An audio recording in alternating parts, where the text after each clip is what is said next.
čovjek dobre volje, spreman za kooperativnost, dobre duše, što bi se reklo u srpskom narodu. Ja sam spreman na kompromis.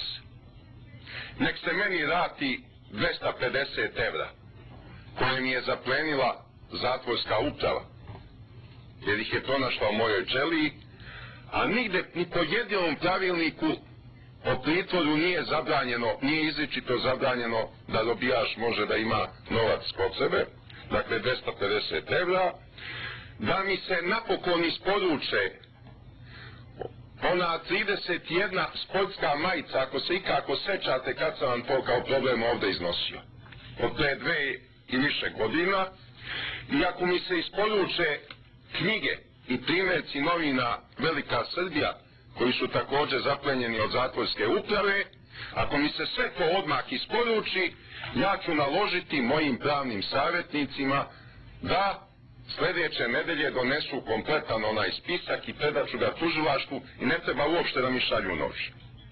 Evo vidite kako sam čovjek dobre volje, veoma konstruktivno raspoložen.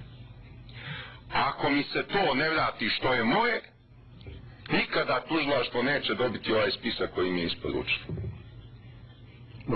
On će jednostavno negde nestati netragom. I niko neće moći da utvrdi kako je nestao.